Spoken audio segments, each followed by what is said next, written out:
जय हिंद दोस्तों, वंदे मातरम। पश्चिम बंगाल की मुख्यमंत्री ममता बनर्जी बहुत जल्द पूर्व मुख्यमंत्री बनने वाली हैं और अब ममता बनर्जी पश्चिम बंगाल का अरविंद केजरीवाल बन चुकी हैं।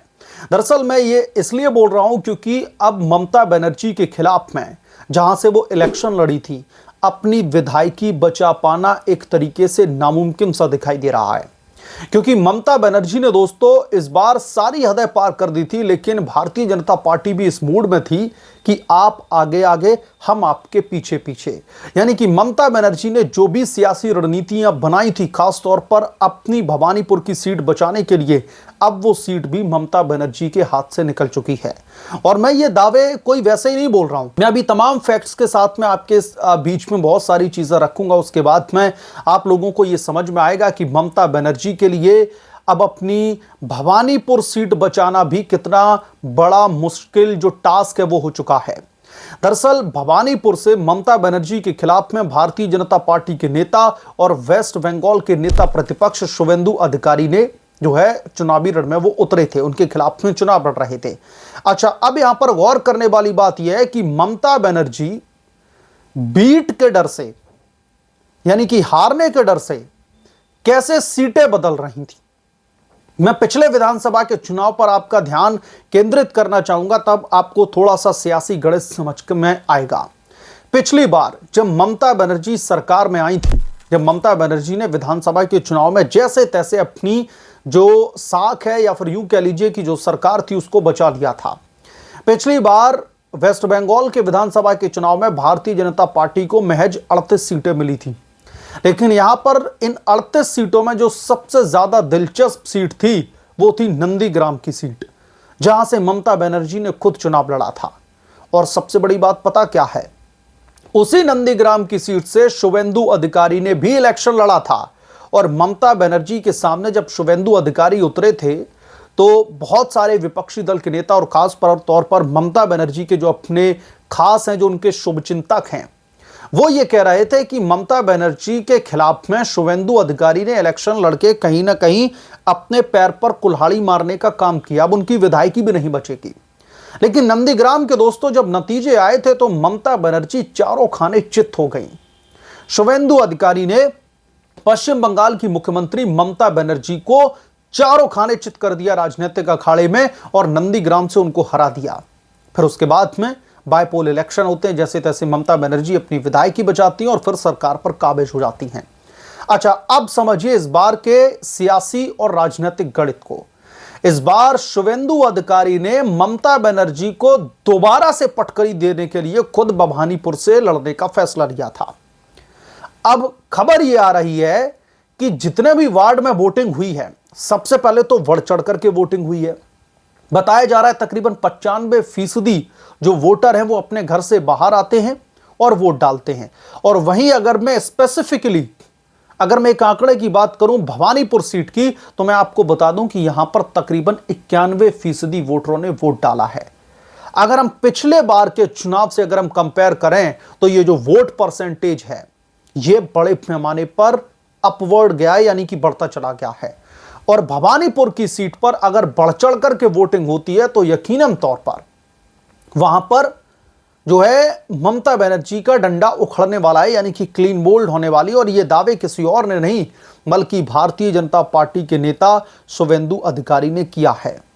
और शुवेंदु अधिकारी ये कह रहे हैं कि पहले हमने इनको नंदीग्राम में पटकनी दी थी और अब भवानीपुर में भी खदेड़ खदेड़ करके इनको चारों खाने चित करेंगे चुनावी रण में। और सबसे बड़ी बात यह है कि उन्होंने ये कहा है कि 7 वार्ड में अब भवानीपुर में जो है आगे चल रहे हैं। उन्होंने साफ तौर पर यह कहा है कि भवानीपुर के 7 वार्डों में आगे चल रहा हूं। उन्होंने कहा कि ममता बनर्जी को 77 वार्ड में कुछ भी मिलने वाला नहीं है। ये अपने अपनी समझ के अनुसार और तमाम राजनीतिक पंडित जो हैं उनका भी यही मानना है कि ममता बनर्जी का किला ढह चुका है। अच्छा, बहुत सारी खबरें निकल करके सामने आई, आपने देखा होगा कल चुनावी जो एग्जिट पोल आते हैं वो भी निकल करके सामने आ चुके हैं, जिसमें भारतीय जनता पार्टी को ममता बनर्जी की टीएमसी से या तो टक्कर देते हुए दिखाया जा रहा है या फिर बीजेपी टीएमसी से ज्यादा सीटें मारती दिख रही है, ज्यादा सीटों पर जीत दर्ज करती दिख रही है। और इसके बाद में कई सारे सोशल मीडिया पर आप लोगों ने वीडियो भी देखे होंगे जिसमें बड़े पैमाने पर ममता बनर्जी के जो सो कॉल्ड खास अधिकारी थे, जिनकी जिम्मेदारी जिनके कंधों पर थी फेयर इलेक्शन करवाने की, फेयर तरीके से वोटिंग करवाने की, वहां से कुछ ऐसी तस्वीरें निकल करके सामने आई हैं जिसने इस लोकतांत्रिक व्यवस्था को शर्मसार कर दिया है, देश की जनता को सोचने पर मजबूर कर दिया है कि ममता दीदी अपनी सत्ता बचाने के लिए किस हद तक नीचे गिर सकती हैं। दरअसल खबर यह है कि बहुत सारे पोलिंग बूथ के वीडियोस सोशल मीडिया पर वायरल हुए हैं जिसमें यह साफ तौर पर दिखाई दे रहा है कि वहां पर मौजूद अधिकारियों ने किसके इशारे पर, किसके कहने पर, यह तो अभी जांच का विषय निकल करके सामने आएगा। लेकिन भारतीय जनता पार्टी जो ईवीएम है, जहां पर सभी पॉलिटिकल पार्टीज के बटन्स होते हैं अलोंग विद दी जो भी आइकन होता है, जो भी उनका चुनाव चिन्ह होता है, उस ईवीएम में जो भारतीय जनता पार्टी का बटन था जिस पर कमल का फूल बना हुआ था, उस पर काले कलर की टेप लगा दी गई ताकि जब वहां पर जनता पहुंचे उनके दिमाग में भारतीय जनता पार्टी की बटन ही ना आए, वो टीएमसी की बटन दबा करके आगे चले जाएं।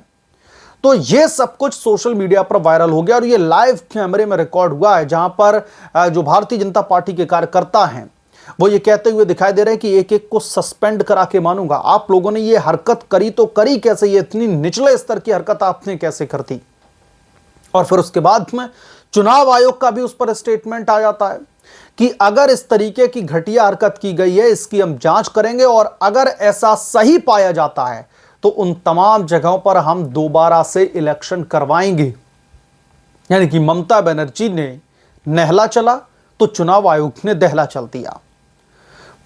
गनीमत यह रही कि सही समय पर वो तमाम वीडियोस निकल करके सामने आ गए, वरना कुछ सीटों पर तो ममता बनर्जी धांधली करके अपनी सरकार बनाने के लिए वो सीटें निकालने में कामयाब हो ही रही थी और कुछ तो हथकंडे अपनाने ही थे ममता बनर्जी को, क्योंकि ममता बनर्जी का जो एक विश्वसनीय वोट बैंक था बांग्लादेशी घुसपैठियों का, उनको खदेड़ करके चुनाव आयोग ने बाहर फेंकवा दिया है।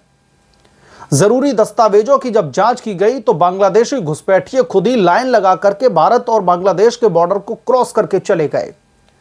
तो जब उनका वो परंपरागत जो वोट था बांग्लादेशी घुसपैठियों का, जब वो नहीं बचा तो फिर कुछ तो हथकंडे अपनाने थे, कैसे भी करके, चाहे भले ही लोकतांत्रिक व्यवस्था को शर्मसार ही क्यों ना किया जाए, लोकतंत्र का गला घोंट करके भले ही सत्ता पर काबिज क्यों ना हुआ जाए, लेकिन ममता बनर्जी ने वो हर एक हथकंडा अपनाया और इसी वजह से ममता बनर्जी को अब अपने कर्मों की सजा भुगतनी ही होगी। भवानीपुर सीट से भी जिस तरीके से रुझान आए हैं, रुझान नहीं कहूंगा, माफी चाहूंगा, जिस तरीके से एग्जिट पोल के नतीजे आए हैं उसमें ममता बनर्जी कोसों दूर दिखाई दे रही हैं। और क्या अब नंदीग्राम के बाद में नंदीग्राम की ही तर्ज पर भवानीपुर सीट से भी ममता बनर्जी क्लीन बोल्ड होने वाली हैं, ये बहुत जल्द पता चलने वाला है, क्योंकि एग्जिट पोल में तो बहुत सारी चीजें निकलकर सामने आ चुकी हैं।